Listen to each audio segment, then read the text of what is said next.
Welcome to English Baba channel. Class 7 English Poorvi book से chapter number 12 है conquering the summit. आज हम करेंगे इसके एनसीईआरटी सॉल्यूशन और क्वेश्चन आंसर, तो जल्दी से वीडियो को लाइक कर दो। आई होप चिल्ड्रन आपने वीडियो को लाइक कर दिया है और अभी तक चैनल को सब्सक्राइब नहीं किया तो सब्सक्राइब कर दो सो दैट आपको हमारे सारे अपडेट्स मिलते रहे। चिल्ड्रन जो क्वेश्चन नंबर 1 है वो ये कह रहा है इन स्टेटमेंट्स को पढ़िए, read the statements given below and explain each statement. ये जो 5 स्टेटमेंट दिए गए हैं एक एक करके आपको पढ़ना है और एक्सप्लेन करना है। तो चलिए वन बाय वन करेंगे। पहला स्टेटमेंट है Arunima Sinha is considered a beacon of hope and resilience. Beacon का मतलब होप का मतलब होता है उम्मीद और बेकन का मतलब होता है एक किरण, कि उसको ये समझा जाता है कि वो एक उम्मीद की किरण है। तो आंसर कैसे देंगे, पहले इमेजेस तो समझो। चिल्ड्रन अरुणिमा सिन्हा का इतना जबरदस्त ट्रेन एक्सीडेंट हो गया था कि उसका एक पैर पूरी तरह से कट गया। ऐसी घटना के बाद जहां लोग हार मान लेते हैं, कई बार लोग सुसाइड तक कर लेते हैं, उसने बड़ा डिसीजन लिया कि अगर भगवान ने मुझे दूसरी जिंदगी दी है तो अब मैं माउंट एवरेस्ट चढ़ूंगी, और उसने वो सपना पूरा भी किया।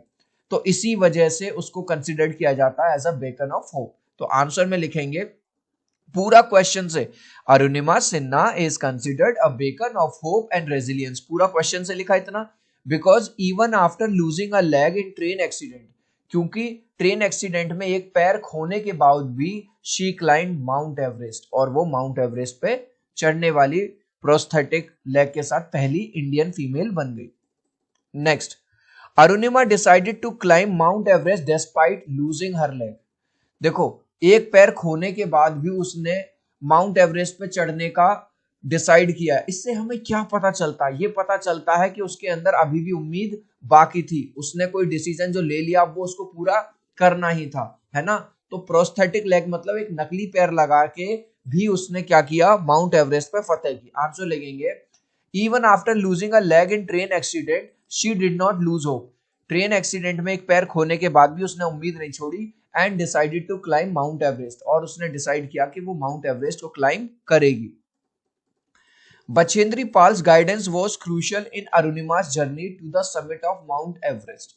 बछेंद्री पाल कौन है? चिल्ड्रन भारत की पहली महिला है जिन्होंने माउंट एवरेस्ट की चढ़ाई की थी। अब क्योंकि अरुणिमा सिन्हा को भी क्या करना था, माउंट एवरेस्ट की चढ़ाई करनी थी, तो उसने उनसे गाइडेंस लिया कि मैम आप तो ये काम कर चुकी हैं, प्लीज मुझे गाइड करो। तो यहाँ पे क्वेश्चन ये कह रहा है, जब बछेंद्री पाल ने उसको गाइड किया, उसको मोटिवेट किया कि बेटा तुम कर सकती हो, तो वो जो रोल था बड़ा क्रूशियल था। तो आंसर में लिखेंगे आप Bachendri Pal, the first Indian woman to climb Mount Everest, जो कि पहली भारतीय महिला है माउंट एवरेस्ट पर चढ़ने वाली। हेल्प अरुणिमा अलॉट, उन्होंने अरुणिमा की बहुत हेल्प करी बाय गिविंग हर कॉन्फिडेंस। उसको उसका जो कॉन्फिडेंस है तोड़ा नहीं कि तू नहीं कर पाएगी, तू तो एक पैर तेरा नहीं है, नहीं, उसने कहा बेटा तुम कर सकती हो, कर सकती हो। ठीक है, तो उसको कॉन्फिडेंस दिया और उसको टाइम टाइम पे जब भी जरूरत पड़ी उसको एडवाइस दी। Arunima achievements go beyond just physical endurance. Physical endurance का मतलब होता है कि ये केवल शारीरिक शक्ति नहीं है, ये मेंटल शक्ति भी है, मानसिक रूप से। भाई शारीरिक रूप से ऐसा नहीं कह सकते कि वो मेंटली टफ थी, नहीं भाई, माउंट एवरेस्ट चढ़ना कोई बच्चों का खेल तो है नहीं, और उसने ये काम किया वो भी एक प्रोस्थेटिक लेग के साथ। तो आंसर में क्या लिख देंगे आप, Arunima success is not just about physical strength. यहाँ फिजिकल स्ट्रेंथ की बात ही नहीं हो रही to climb Mount Everest, it also shows her mental strength. वो ये दिखाता है कि वो मानसिक रूप से मेंटली कितनी स्ट्रांग थी, कितनी ज्यादा करेजियस मतलब साहसी थी। एंड डिटर्मिनेशन का मतलब होता है कि जो उसने एक बार डिसाइड कर लिया वो उसको पूरा करके ही रहती है। Next, Arunima's autobiography inspires readers around the world। Autobiography का मतलब होता है जब कोई पर्सन अपनी खुद की कहानी लिखता है खुद से, उसको कहते हैं ऑटोबायोग्राफी।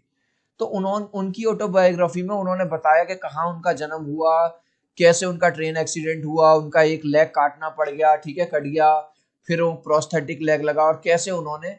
तो जब भी कोई इस स्टोरी को पढ़ता है तो कहीं ना कहीं उसको एक मोटिवेशन आता है ना, कि भैया जब यार एक लेडी जिसका एक पैर नहीं है जब वो कर सकती है तो हम जीवन में हार क्यों मान रहे हैं। आंसर में लिखेंगे Arunima's autography biography tells the story of her struggles, उसके स्ट्रगल के बारे में बताती है। और ट्राइम्स का मतलब है कि उसने अपनी कमजोरियों पर एक नकली पैर से, प्रोस्थेटिक लेग से कैसे जीत हासिल की। Motivating people across the globe, और वो केवल भारत के लोगों को ही नहीं बल्कि संसार भर के लोगों को एक मोटिवेशन देती है। अब है let us think and reflect. आपको ये पैराग्राफ पढ़ना है, वही वाली बात है इसमें कि बछेंद्री पाल ने उसको असिस्ट किया, उसको एडवाइस दी और कहा कि तुम कर सकती हो, तुम हार मत मानो। तो क्वेश्चन नंबर 1 है complete the sentence with suitable reason. Bachendri Pal said Arunima had conquered the Everest with in her because. Bachendri Pal ने ये क्यों कहा, मतलब उसने माउंट एवरेस्ट अभी क्लाइम नहीं किया था, लेकिन बछेंद्री पाल ने उससे कह दिया बेटा तुमने अगर डिसाइड कर लिया तो ये समझ लो कि तुम ऑलरेडी उस काम को कर चुकी हो, बस अब संसार को पता चलने की देरी है। क्यों? क्योंकि पहली बार बछेंद्री पाल ने एक ऐसा केस देखा, एक लड़की जिसका इतना भयंकर एक्सीडेंट हुआ हो, जिसका एक लेग नहीं है, वो अपने प्रोस्थेटिक लेग के साथ ये डिसाइड कर रही है। तो आंसर लिखेंगे she decided to climb Mount Everest with a prosthetic leg, क्योंकि उसने माउंट एवरेस्ट को फतेह करने का डिसाइड कर लिया था, वो भी एक नकली पैर के साथ। Next, how might Arunima have felt after Bachendri Pal told her. जब बछेंद्री पाल ने उसको एडवाइस दी तो उसको कैसा लगा होगा, वो और ज्यादा कॉन्फिडेंट हो गई होगी। ठीक है, तो आंसर लिखेंगे Arunima might have felt confident and motivated. जब उसने बछेंद्री पाल की एडवाइस ली और बछेंद्री पाल ने उसको और ज्यादा मोटिवेट किया, तो वो और ज्यादा कॉन्फिडेंट हो गई और मोटिवेटेड हो गई आफ्टर हियरिंग बछेंद्री पाल्स वर्ड, जब बछेंद्री पाल के शब्दों को उसने सुना। Choose a phrase from the extract which shows reaching the summit of Mount Everest was tiring. ये जो आपको स्टार्टिंग में जो पैराग्राफ दिया था, इसमें से वो वाला एक फ्रेज चुनिए जिससे पता चलता है कि माउंट एवरेस्ट पे पहुंचना बहुत ज्यादा टायरिंग काम था। टायरिंग मतलब थकाने वाला। तो यहां पे लिखेंगे 52 एग्जॉस्टिंग डेज, लगातार 52 दिन बिल्कुल थकाने वाले दिन। तो आंसर में बस आपको ये लिखना है after 52 exhausting days. Select the correct option to complete the sentence. ठीक है, तो क्वेश्चन है after her success when Arunima felt an overwhelming sense of achievement she would have most likely said. जब उसको सक्सेस मिली, जब उसने माउंट एवरेस्ट फाइनली चढ़ी, तब उसने क्या कहा, I finally realise my dream. अब मुझको समझ में आया कि मेरा सपना क्या था या मेरा सपना क्या है। अब है answer the following question. Question number 1, what did Arunima do in order to fulfil her ambition of conquering Mount Everest. Mount Everest की चढ़ाई करने के लिए उसने क्या किया। भाई बच्चों का खेल तो है नहीं कि आज डिसाइड किया और कल हो गया। उसने सबसे पहले इसकी ट्रेनिंग ली, कहां पे, नेहरू इंस्टीट्यूट ऑफ माउंटेनियरिंग जो उत्तरकाशी में है, कि चढ़ा कैसे जाता है। फिर उसने वो ट्रेनिंग करने के बाद बछेंद्री पाल से मिली, उनकी भी एडवाइस ली, तब जाके उसने Arunima completed a basic mountaineering course at Nehru Institute of Mountaineering in Uttarkashi. Children, आप अगर डॉक्टर बनते हो तो पहले डॉक्टर की स्टडी करते हो, लॉयर बनते हो तो पहले उसकी ट्रेनिंग लेते हो, लॉ करते हो। ऐसे ही उन्होंने ये नहीं कि गई और पहाड़ पर चढ़ गई, भाई उन्होंने सबसे पहले उसकी ट्रेनिंग ली। कहां पे ट्रेनिंग ली? Nehru Institute of Mountaineering in Uttarkashi, and took guidance from Bachendri Pal, और बछेंद्री पाल जी से भी गाइडेंस ली। चिल्ड्रन, वीडियो अच्छा लग रहा है तो यार एक लाइक कर दो। आपके एक लाइक और सब्सक्राइब से बहुत मोटिवेशन मिलता है। 3 तक काउंट करूंगा चिल्ड्रन, प्लीज वीडियो को लाइक कर दो। 1 2 3। आई होप चिल्ड्रन आपने वीडियो को लाइक कर दिया है, चैनल को सब्सक्राइब कर दिया है। Thank you guys. Next question, Arunima is beacon of hope and resilience. याद करो स्टार्टिंग में करा था, support this statement with evidence. Support करना, पूरा का पूरा ये वाला आंसर लिख दो, ये वाला पूरा यही वाली लाइन उठा के लिख देंगे। Arunima Sinha is considered beacon of hope of because even after losing a leg, एक पैर खोने के बाद भी उसने माउंट एवरेस्ट को फतेह किया। तो पूरा एज इट इज हमने यहां पे ये लिख दिया।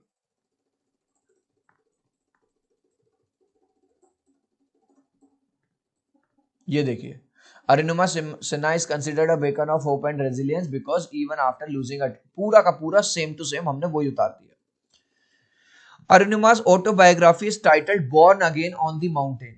उसने की जो ऑटोबायोग्राफी बुक लिखी गई उस पर लिखा गया बॉर्न अगेन, मतलब एक तरह से मेरा दोबारा जीवन हुआ है। भाई एक बात सुनो, जिसका ट्रेन एक्सीडेंट में पैर कट जाए, जिसके बचने की कोई उम्मीद नहीं थी, और वो लड़की माउंट एवरेस्ट चढ़ती है, तो वो अपनी स्टोरी में क्या लिखती है कि मेरा दोबारा जन्म हुआ है। और सही बात है भाई, दोबारा ही जन्म है एक तरह से, है ना। A story of losing everything and finding it back. ठीक है, एक तरफ उसने सब खो दिया। भाई आपका शरीर का अंग कट जाए, पैर ही कट गया, तो बताओ क्या रहा आपके पास। Why do you think the title is appropriate. ये पूछ रहा है कि इस स्टोरी का जो टाइटल है कि सब कुछ खोने के बाद दोबारा मैंने सब कुछ पा लिया, मरने के बाद मेरा दोबारा एक जन्म हुआ है, सही क्यों है? ये टाइटल सही इसलिए है क्योंकि एक तरफ तो उसका इतना भयंकर एक्सीडेंट हुआ, जब लोग उम्मीद खो देते हैं, जब लोगों की डेथ हो जाती है, जब लोग जीवन से हार मान लेते हैं, और एक तरफ उसने अपनी लाइफ का एक नेक्स्ट चैप्टर लिखना शुरू कर दिया कि भाई अब तो मैं माउंट एवरेस्ट चढ़ के दिखाऊंगी। तो आंसर लिखेंगे the title is appropriate because she almost lost everything after the train accident. Title इसलिए सही है क्योंकि उसने लगभग सब कुछ खो दिया अपने ट्रेन एक्सीडेंट के बाद। But she did not lose hope and decided to climb Mount Everest. लेकिन उसने उम्मीद नहीं छोड़ी और माउंट एवरेस्ट को चढ़ने का डिसाइड कर लिया, which gave her immense popularity, जिससे उसकी वाहवाही संसार भर में हो गई। Arunima says failure is when we do not have goals worthy enough. अरुणिमा कहती है हमारा फेलियर हम तब होते हैं जब हमारे गोल नहीं होते, हम गोल सेट नहीं करते।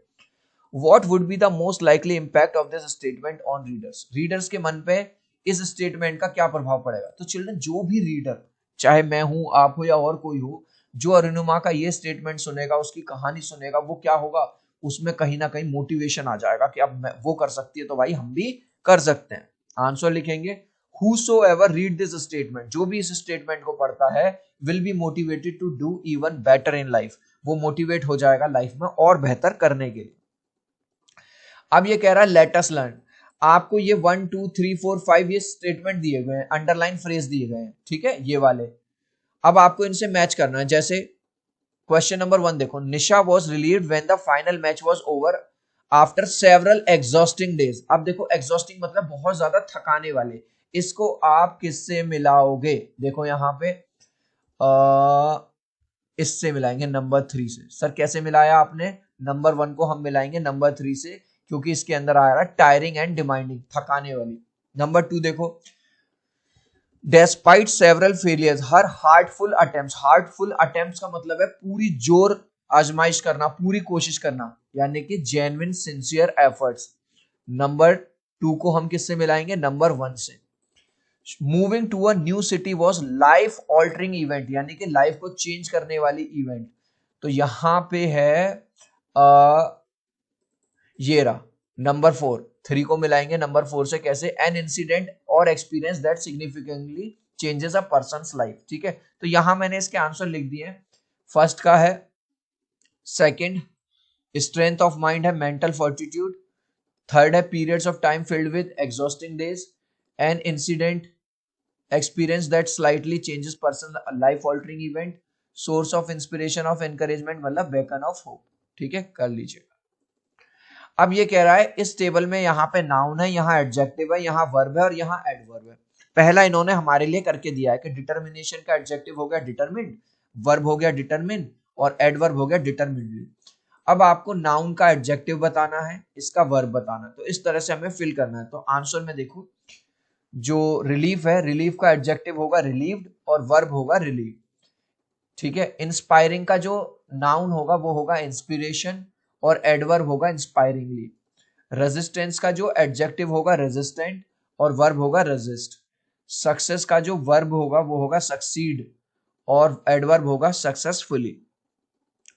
अब इस वाले क्वेश्चन में कह रहा है कि हाईलाइटेड वर्ड्स को पढ़ो। यहाँ पे ए है, यहाँ एन है, यहाँ द। तो याद करो हमने छोटी क्लास में पढ़ा था ए एन द, इनको आर्टिकल्स बोलते हैं।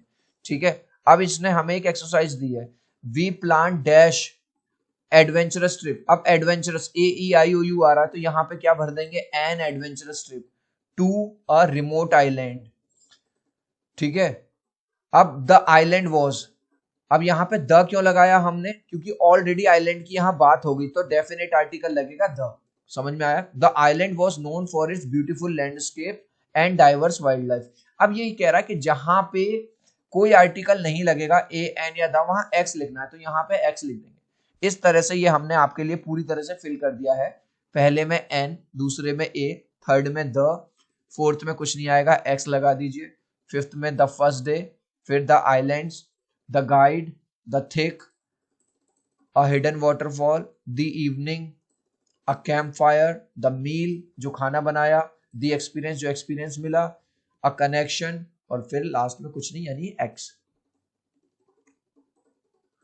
अब ये कह रहा है कि हर क्वेश्चन में कुछ ना कुछ एरर है, उसको सही कर दिए। जैसे we waited for dash A R. Children आपको भी पता है आर से पहले हम एन लगाते हैं। अब बच्चा कहेगा एन क्यों लगाते हैं? क्योंकि एच ओ यू आर में किसकी आवाज आ रही है? आर, आर यानी ओ की आवाज आ रही है।